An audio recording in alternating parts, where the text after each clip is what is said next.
Do you remember Coriolanus, who we Yeah, went by, the computer hacker? Yeah, I can't say his. I think him. I still can't say his real name. yeah, yeah. Um, but yeah, you know what I'm talking because there are a few Hmm. people with interesting code names like that. But I remember when we had him on, and I think it was like episode 4. It was a long time ago. The Hmm. thing he said about the media is he's like, because he was saying how he's grown up and works with people from all different countries Yep. and has been to all different countries. And I think he said it was someone from Germany who said this to him.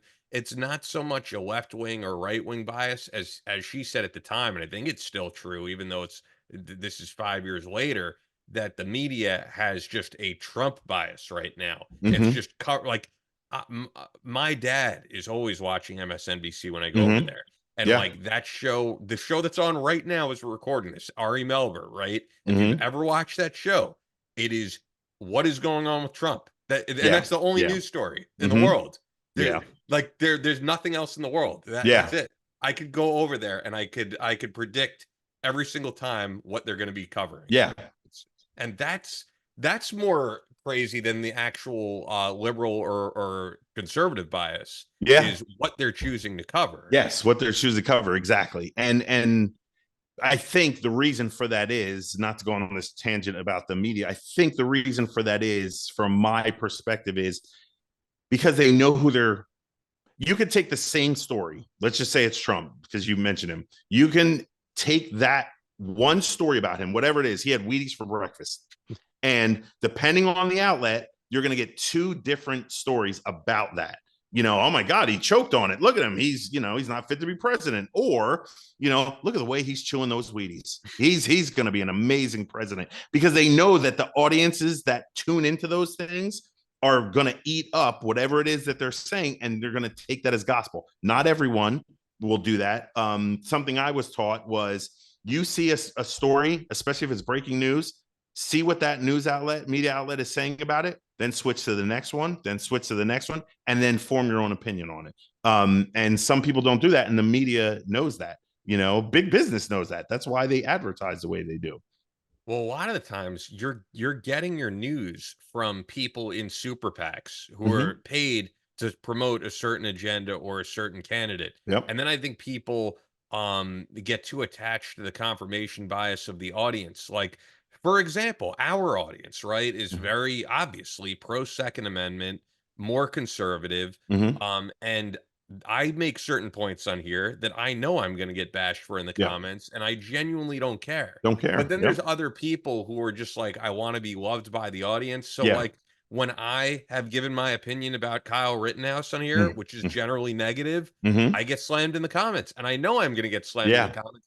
But I would rather give you guys my real my not objective. I mean, because I have my own biases, but my Yeah. opinion on this, rather than a lot of the people you guys see on the news who are given their talking points Yeah. of like, this is what you say when you go on. And as someone who's worked in this field, like I've seen so much of the bullshit, man. Yeah. I mean, how many people I personally know, a lot of people who were like major members of the Republican Party, right? And Mm-hmm. were pushing that agenda 100%. Mm-hmm. And they now are contributors for the Lincoln Project, Mm. which is by and large a Democrat super PAC. Yeah. And they go on MSNBC and they give their take on things, which is always a pro-Democrat bias. Now, Mm.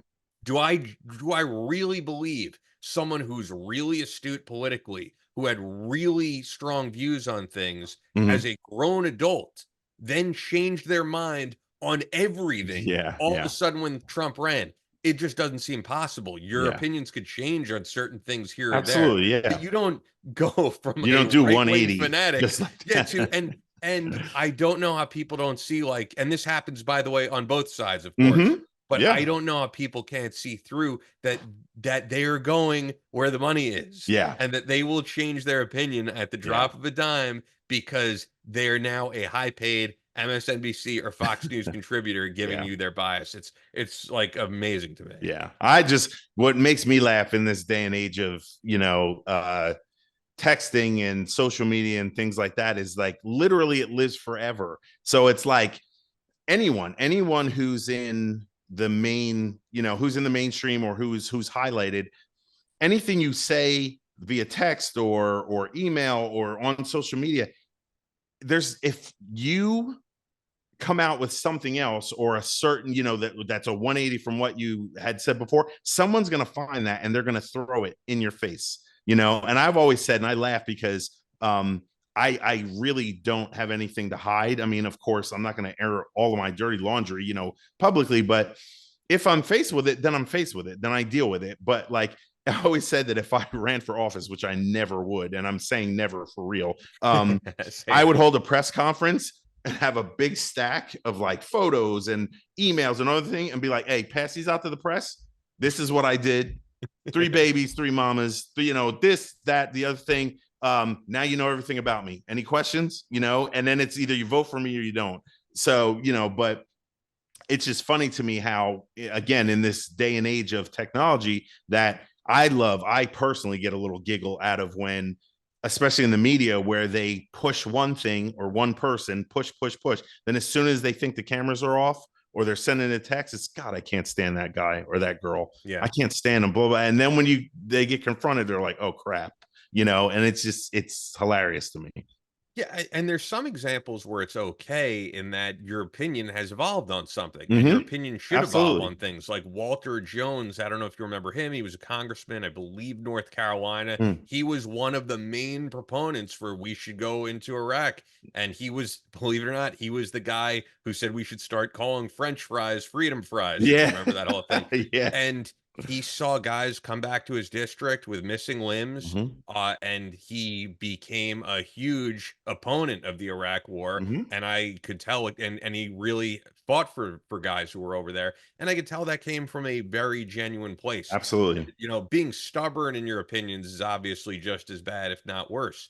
But yeah, I think there's a big difference between someone whose opinion has evolved as they've gained more Yep. information, as opposed to someone who changes everything they're about Yeah. suddenly, and you could follow the money why as to Yeah. that has It's happened. it's expedient, whether it's politically or financially, it's expedient, and as soon as the wind changes back the other way, they'll go back the other way, but yeah, it's a crazy world.